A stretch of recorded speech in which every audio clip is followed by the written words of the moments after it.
and it's even better to have a guest with me. Tammy Marshall, the Fibonacci Princess. Want to welcome you to the show for your first time. Tammy, glad to have you with us. Thank you so much for having me, Lou. It's my pleasure to be here. Well, first things first, I saw a tweet, and I'm sorry, I don't know if you call it an X, a post. It's a tweet to me. It's always going to be Twitter, right? Right, you right. were thanking, I believe it was your dad, who was a retired U.S. Air Force pilot, and thanking him for his service. So I want to extend a thank you. I know I said I'm bullish on America earlier in the show, but I want to thank you and your father for his service as well. So please pass those. Well, thank you so much. I always have a 4th of July all over the house, and people are like, why do you always have American flags up everywhere, like floor mats, everything? And I'm like, it's always patriotic at my house.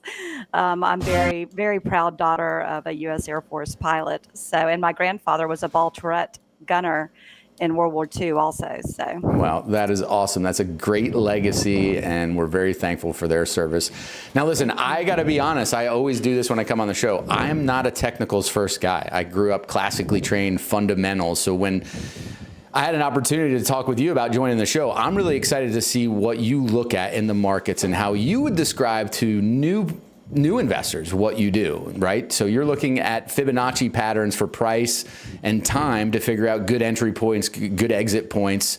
So how would you describe that to people, how you look at trading? And then we'll bring up some charts to really drive it home with examples. Okay, so what I like to say is I do think that you need a healthy dose of both, right? I mean, you want to look at the technicals, but you also want to be aware of what's going on fundamentally with companies also. And what I look at is previous swings in the market, and a lot of people think, oh, Fibonacci, not a big deal. You just draw a couple of points here and there. But I'm actually the protege of Carolyn Borodin, the Fibonacci queen, who's been doing this for over 40 years. A lot of people know who she is. That's how I became the Fibonacci Princess. And I started learning how to trade around 2008, 2009, and my husband was a huge fundamentals guy. Okay, so you had that experience of watching your husband and learning from him on the fundamental side, and then what drew you to the technicals? How did you say, I just want to be different than my husband? No, it wasn't that. It was that I met Carolyn in the Grand Caymans in 2011, and she said that she was looking for someone to mentor. And I ended up being that person because she showed me what she did, and I've always been into patterns and pattern recognition. I'm kind of a big numbers dork. And when she showed me how you could find support and resistance and be able to define risk by doing the technical analysis, that was when it started to click for me with trading, because, the fundamentals, I'm like, oh my goodness, that's there's just a lot. There's a lot there with the technicals. I'm able to draw the lines. I'm able to look at these zones, and I'm able to define my risk by placing my stop underneath the zones or above the zones, of course, if it's a bearish position. Right. I'm also able to tell if something's extended, I'm not interested in getting in. So a lot of people do like to trade on momentum. And, they think if something's extended, it's the right time for them to jump in. That's just not the way that I trade.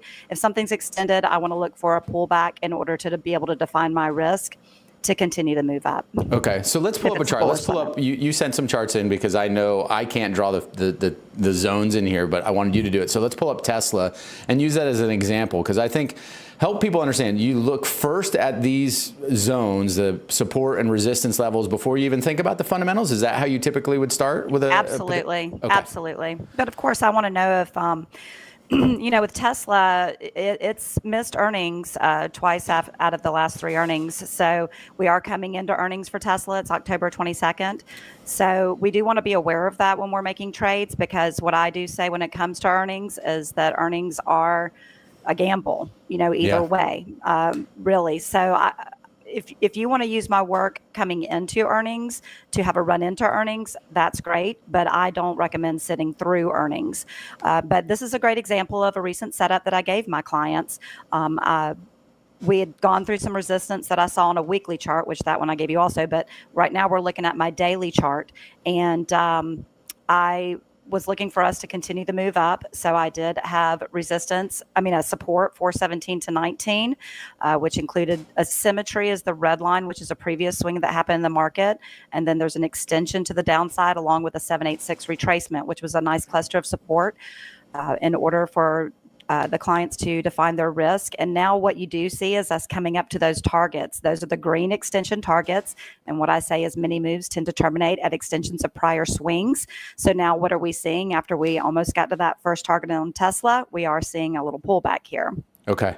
So for people looking at this first time, again, I want to make sure, because I came fundamentals first and then technicals, right? So I learned the other way that let's evaluate the company. And then now I decided fundamentally it's a great opportunity, but now let's try and time my purchase a bit more wisely by looking at support and resistance. So what you're showing here is really there's defined support and resistance levels based upon previous trading patterns. And then because of that and where the latest price action is, you can define where next level kind of price target and extensions can go. And then how do you manage that? If, let's say on this Tesla chart, it hits target 1, are you taking a certain amount of your trade off and leaving the rest on for target 2? Or how do you trade around the different targets as the trade's working out for you? Okay, so now we're showing the Tesla weekly chart, and that, even though we're getting extended on the daily, we still have a lot of room to run on the weekly. The weekly targets are 563 and 658, and that's why I wanted us to be able to look at both of these time frames. I not only look at intraday time frames, which are minute time frames, but I look at dailies, weeklies, and monthlies in order for me to be able to see, we may be extended on the daily, but if I get a pullback on a daily, look at this weekly. We still have a lot of room to run on the weekly. So for me, Tesla still has a great opportunity to keep this run up.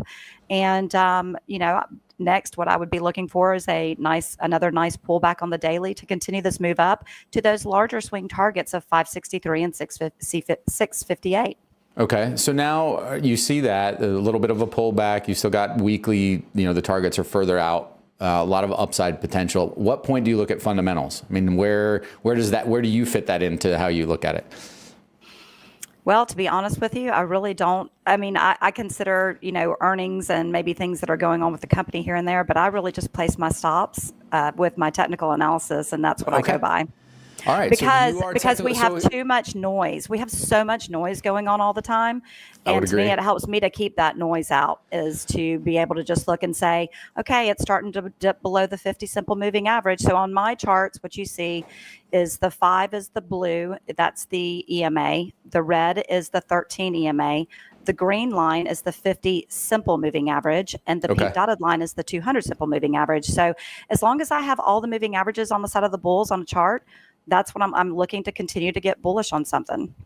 Okay, so you are building in a discipline of when to exit based upon the targets. You're not worrying about fundamentals, which I would tell you gets most fundamental investors in trouble, because they fall in love with a stock like their sweetheart and the price goes against them and they say, I'm going to move on. No, absolutely not. They say, I'm going to buy more, and which just compounds the problems many times, right? So you're avoiding that.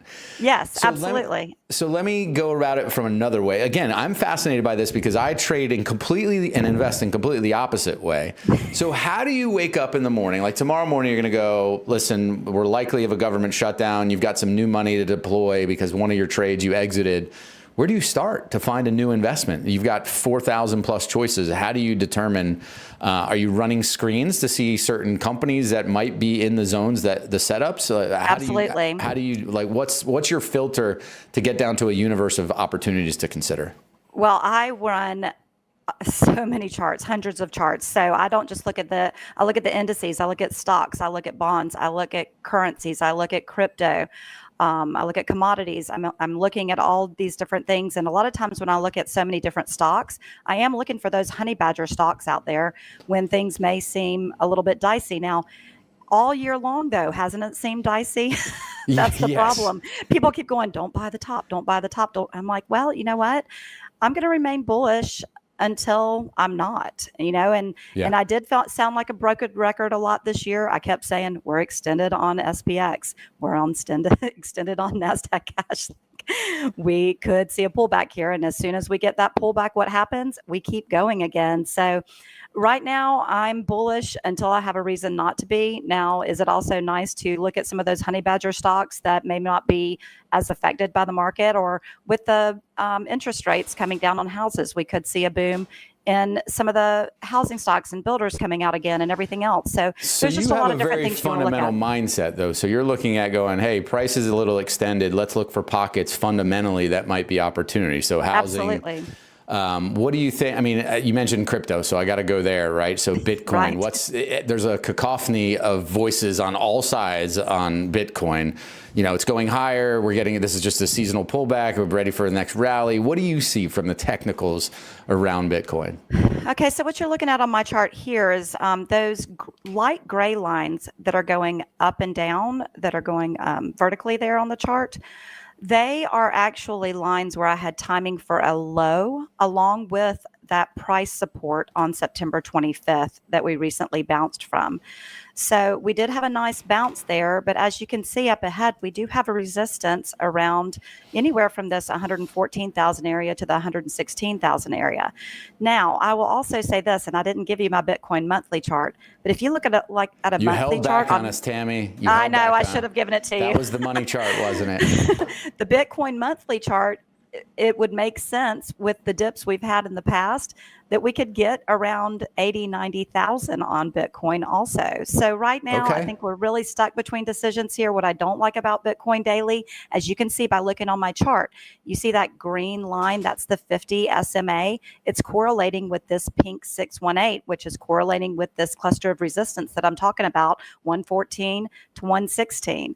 So, and that 5 has slipped below that red 13. So 3 of the moving averages are now on the side of the bears on Bitcoin. It doesn't look as good to me. So, you're holding out. Do you have a current position in Bitcoin right now? I own Bitcoin from a very long time ago. And so I don't actively trade it. I'm actually on Wolf Financial Crypto podcast on Tuesday mornings at 11 a.m. And I do talk to them about what I see, but I'm not really an active trader of Bitcoin. I own quite a bit of Bitcoin and Ethereum, but what I say is I've got 2 young daughters that are 6 and 12, and those are kind of their I'm kind of holding on to that for them. That's the beauty of being early and right, is that you have such a low cost basis. You go, whatever, forget what the charts say. I've had this long. I don't care if it goes back to 80. I'll pick up more. That's how I am with Apple. I'm on a cost adjusted basis, split adjusted of like $41 a share. So it's overpriced right now, but it doesn't matter. Let me ask you this. I've had Palantir since 17. So. Oh, well, you beat me there then. That's even way better. So let me ask you this. Someone completely new to investing or new to technical trading, how would they get started? Do you have a course? Do you have books that you would recommend? I mean, this just, for me as an outsider that's been in the markets for a long time as an insider, but an outsider as a technician, I wouldn't even know where to start. I mean, how do you start looking at technical analysis to guide you? And then second part to that question is, what's been your success rate? I mean, please do not be afraid to brag, because I think it's important to know when people do well. It helps underscore why they should put time and attention into studying these types of trading strategies. Well, I'm up 38% for the year, and I'm up 54% overall in my accounts. And I actually have a Blossom account, so I have actually posted that on X. It's just a fact. It's not blowing smoke. And listen, here's the thing. My husband's been doing this for over 37 years.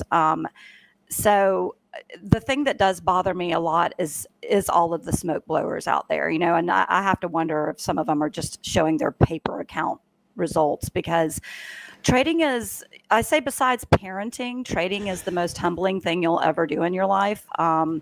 It's just when you think you have it figured out, the market turns and you've got to pivot, right? That's just the way it is. So that is what I love about my technical analysis. It does help to keep me on the right side of things. I am building up my YouTube channel. It's Tammy Marshall, Fibonacci Princess, and sharing videos on there, trying to explain to people. Before I did this, I taught children with autism for 15 years.